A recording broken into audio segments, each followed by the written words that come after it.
खरीफ season की तैयारियां शुरू हो गई हैं। किसानों ने खरीफ सीजन की तैयारियां शुरू भी कर दी हैं और जिसके तहत किसान अधिक उत्पादन के लिए धान का बेहतर बीज इन दिनों जुगाड़ रहे हैं। इस बीच केंद्र सरकार ने भी अपनी तैयारियों के अनुरूप खरीफ सीजन 2024-25 के लिए बढ़ी हुई एमएसपी की घोषणा कर दी है। खरीफ सीजन की कुल 14 फसलों की घोषित एमएसपी में धान की एमएसपी में 170 रुपए की बढ़ोतरी की गई है और इसके साथ ही धान का एमएसपी 2300 रुपए क्विंटल हो गया है। इस बीच किसान संगठन खरीफ सीजन के लिए बढ़ाई गई एमएसपी को नाकाफी बताते हुए केंद्र सरकार पर हमलावर है। किसान संगठन स्वामीनाथन आयोग की सिफारिशों के मुताबिक C2+50 के फॉर्मूले से फसलों की एमएसपी तय करने की मांग कर रहे हैं, जिसके तहत धान की एमएसपी 3012 रुपए क्विंटल हो जाएगी। किसान संगठनों की इस मांग के बीच देश में धान के दाम का स्टैंडर्ड यानी कि मानक 3100 रुपए क्विंटल बनता हुआ दिखाई दे रहा है। मसलन दो राज्यों में धान की सरकारी खरीद 3100 रुपए क्विंटल पर होनी है। ऐसे में सवाल यह है कि दो राज्यों को छोड़कर बाकी राज्यों में 2300 रुपए क्विंटल पर धान खरीद किसानों के साथ क्या अन्याय नहीं है?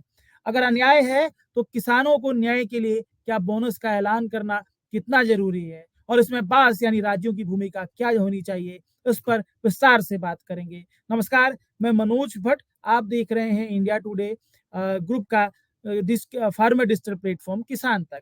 इस पर पूरी बात करेंगे कि कहाँ किन राज्यों पर धान का जो एमएसपी है यानी कि धान की जो खरीद है वो 3100 रुपए क्विंटल पर हो रही है। इसके पीछे क्या कारण है, कहाँ से धान की एमएसपी जो धान के जो दाम है वो 3100 रुपए का स्टैंडर्ड बना है क्विंटल का, और कैसे इस पूरी सियासत है, इस कैसी पूरी सियासत में बीजेपी चौका मारते हुए दिख रही है और बाकी राज्यों पर भी एक प्रेशर बनता हुआ दिख रहा है जिसमें बाकी राज्यों को अपने हिस्से का फैसला लेना है। इस पर विस्तार से बात करेंगे। सबसे पहले बात करते हैं कि आखिरकार वो दो कौन से राज्य हैं जहां पर पे 3100 रुपए क्विंटल पर धान की खरीद हो रही है। केंद्र सरकार की तरफ से साल 2024-25 के लिए धान का एमएसपी 2300 रुपए क्विंटल तय किया गया है, लेकिन मौजूदा वक्त में ओडिशा और छत्तीसगढ़ में किसानों से धान की खरीद 3100 रुपए क्विंटल पर होनी है, यानी कि 3100 रुपए क्विंटल पर होनी है। छत्तीसगढ़ ने बीते साल भी 3100 रुपए क्विंटल के हिसाब से किसानों को भुगतान किया था। वहीं उड़ीसा ने बीते दिनों ही 3100 रुपए क्विंटल पर किसानों से धान खरीदने की घोषणा की है। इस घोषणा के अनुरूप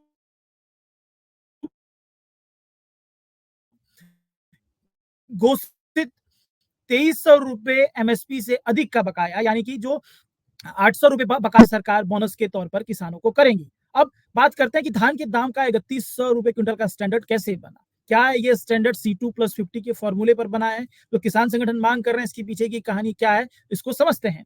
केंद्र सरकार की तरफ से धान की एमएसपी 2300 रुपए क्विंटल से नीचे ही रही है। ऐसे में सवाल यह है कि आखिर देश के दो राज्यों ने धान के दाम का 3100 रुपए क्विंटल का स्टैंडर्ड कैसे बनाया? इसका जवाब देश की मजबूत होती किसान राजनीति में छिपा है। असल में 2023 का मध्य प्रदेश, राजस्थान, छत्तीसगढ़ विधानसभा चुनाव किसान केंद्रित मुद्दों पर लड़ा गया। इसी कड़ी में कांग्रेस ने 2500 रुपए क्विंटल पर धान खरीद, 2600 रुपए क्विंटल में गेहूं खरीद और किसान कर्ज माफी का वायदा किया। तो वहीं बीजेपी ने भी छत्तीसगढ़ और राजस्थान में 3100 रुपए क्विंटल पर धान खरीदने और 2700 रुपए क्विंटल पर गेहूं खरीद करने का वायदा किसानों से किया। हालांकि इससे पहले ही छत्तीसगढ़ में कांग्रेस की भूपेश बघेल सरकार 2500 रुपए क्विंटल पर धान की खरीदी किसानों से कर रही थी। कांग्रेस बीजेपी के इन वादों पर अमल करते हुए किसान मतदाताओं ने बीजेपी पर भरोसा जताया और राजस्थान, छत्तीसगढ़ और मध्य प्रदेश में बीजेपी को स्पष्ट बहुमत मिला और बीजेपी की सरकारें इन सभी राज्यों पर सक्रिय है।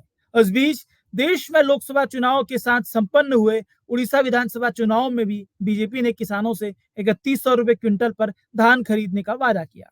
उड़ीसा में भी बीजेपी को सफलता मिली। इसके बाद छत्तीसगढ़ और उड़ीसा में बीजेपी सरकार ने अपने वादे पर अमल करते हुए 3100 रुपए क्विंटल पर धान खरीदने की घोषणा की है, जो धान के दाम का नया स्टैंडर्ड बनता हुआ दिखाई दे रहा है। अब जब दो राज्यों में यानी कि पूरे देश में धान के दाम का 3100 रुपए का स्टैंडर्ड बन गया है, तो ऐसे में जो किसानों को नुकसान होता है उसमें राज्यों की भूमिका क्या होनी चाहिए, बोनस का ऐलान राज्यों ने करना चाहिए और केंद्र के हस्तक्षेप की भी बात करेंगे और बीजेपी की राजनीति की बात भी करेंगे।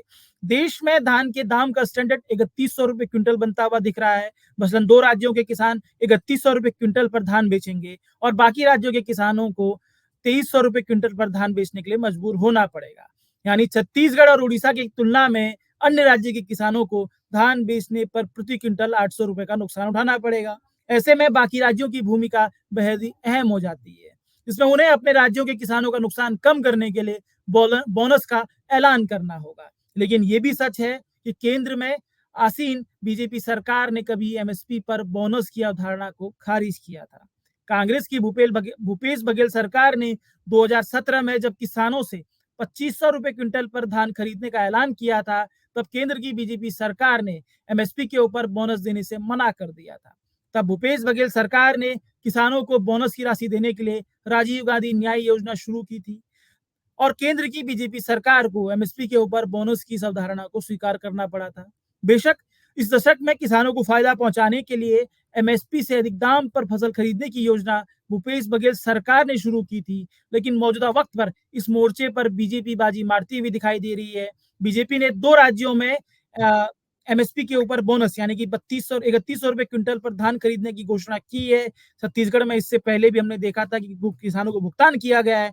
बाकी राज्यों में स्वाभाविक तौर पर इस तरह का फैसला लिया जाएगा, लेकिन ये उन राज्यों के लिए भी बेहद अहम है जो जिनकी राजनीति किसान केंद्रित है। अगर हम लोग बात करें जिस तरीके से खेती में नुकसान बढ़ा है, लागत अधिक हुई है और मुनाफा कम हुआ है, तो ऐसे में राज्य सरकारों की भी भूमिका होती है कि राज्य सरकार भी किसानों को लाभ देने के लिए इस तरह के बोनसों का ऐलान करें। केंद्र से सवाल जवाब किया जा सकता है, सवाल जवाब किया जाएगा। किसान आंदोलन चल रहा है, किसान संगठन लगातार मांग कर रहे हैं, लेकिन राज्यों को भी इस वक्त अपनी भूमिका को समझना होगा। किसानों को फायदा पहुंचाने के लिए बोनस का ऐलान करना होगा। बीजेपी के 2 राज्य बोनस दे रहे हैं, तो बाकी राज्यों को भी आगे आना होगा।